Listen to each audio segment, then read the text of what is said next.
صحابہ کرام شمع رسالت کے پروانے محفل میں بیٹھے ہوئے ہیں اور خطاب نبی پاک صلی اللہ علیہ وسلم فرما رہے تھے۔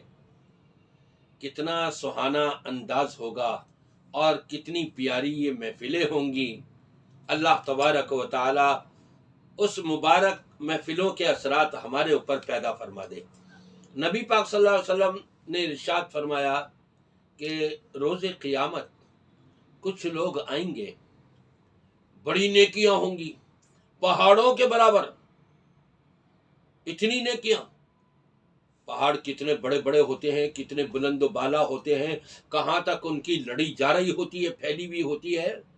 فرمایا پہاڑوں کے برابر جو ہے وہ ان کی نیکیاں ہوں گی۔ ان کی نمازیں بھی ہیں، ان کے گویا کے روزے بھی ہیں، ان کے قرآن پاک کی تلاوتیں بھی ہیں، ساری نیکیاں ہوں گی، عمرے اور حج بھی ہوں گے۔ آپ نے فرمایا کہ بڑی نیکیاں لے کر کے آئیں گے پہاڑوں کے برابر، لیکن رب تبارک و تعالی ان کے اعمال کو، نیکیوں کو ہباء منصورہ فرما دے گا۔ ہباء منصورہ کا خلاصہ یہ ہے کہ آپ ہاتھ کے اوپر راکھ کی چٹکی رکھیں اور پھونک ماریں، سب صاف ہو جائے گی۔ گویا کہ اس طرح سے ہباء منصورہ ان کے تمام نیکیاں برباد کر دی جائیں گی، قبول نہیں ہوگی کوئی بھی نیکی۔ صحابہ کرام ڈر گئے، کہیں ہم تو نہیں ان میں سے۔ پوچھا گیا کہ اللہ کے رسول صلی اللہ علیہ وسلم وہ کون لوگ ہوں گے؟ فرمایا وہ تمہاری ہی طرح سے ہوں گے، تمہاری طرح کی شکلیں ہوں گی، تمہاری طرح سے ان کا اٹھنا بیٹھنا گویا کہ ہوگا۔ جب یہ کہہ دیا تمہاری طرح سے ہوں گی تو ساری چیزیں آ گئی اس کے اندر، کہ تم قرآن پڑھتے ہو وہ بھی پڑھتے ہوں گے، تم نمازیں پڑھتے ہو وہ بھی نمازیں پڑھتے ہوں گے، تم عمرے حج کرتے ہو وہ بھی عمرے حج کرتے ہوں گے۔ لیکن ان کے ساتھ ایسا معاملہ کیوں کیا جائے گا کہ ان کی خلوتیں اور ہوا کرتی تھیں، جلوتیں اور ہوا کرتی تھیں۔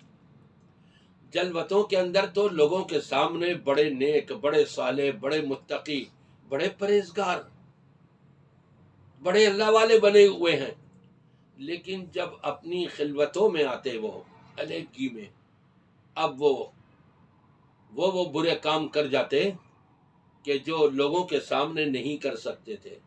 اس کا مطلب کیا ہوا؟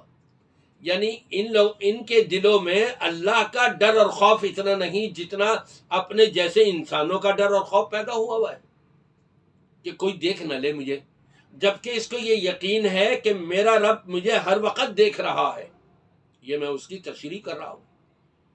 یہ یقین ہوتا ہے ہر ایک کو کہ میرا رب تو جانتا ہے، دیکھ رہا ہے، اس کے باوجود وہ اللہ سے ڈر کر اپنی خلوتوں کے اندر وہ گناہ کرنا نہیں چھوڑتا، وہ برائیاں نہیں چھوڑتا، اور موبائل رکھا ہوا ہے اور اکیلا بیٹھا ہوا ہے اور اپنا بہت کچھ اس میں الٹی سیدھی چیزیں دیکھ رہا ہے اور اس کے اندر مشغول ہے۔ تو فرمایا ان کی خلوتیں جو ہیں اس کے اندر بڑی برائیاں کیا کرتے تھے، اور جلوتوں کے اندر جو ہے وہ بڑے پارسا بنے ہوئے ہوتے تھے۔ ایسے لوگ جب قیامت کے دن آئیں گے تو رب تبارک و تعالی ان کی ساری نیکیوں کو ہباء منصورہ کر دے گا، برباد کر دے گا۔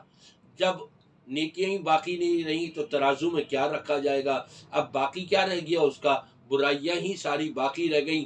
برائیاں پلڑے میں رکھے وہ تو نیچے ایک دم ٹک جائے گا، اور نیکیوں والا پلڑا اس میں تو ایک بھی نیکی باقی نہیں رہی، ہباء منصورہ کر دیا گیا، وہ تو ایک دم اوپر اٹھ جائے گا۔ تو میرے بھائیوں، دوستوں، بزرگوں، ماں اور بہنوں، میرے دوستوں، ذرا سوچے تو صحیح کہ ہم اپنی جلوتوں میں لوگوں سے ڈر کر برائیوں سے اپنے آپ کو بچا لیتے ہیں، تو اپنی خلوتوں میں اللہ سے ڈر کر کیوں نہ ہم اپنے آپ کو ان گناہوں سے بچائیں اور محفوظ رکھیں۔ جب اس طور پر ہم چلیں گے اور روز قیامت اللہ کی عدالت میں پیش ہوں گے تو ہمارا قلب سلیم ہوگا۔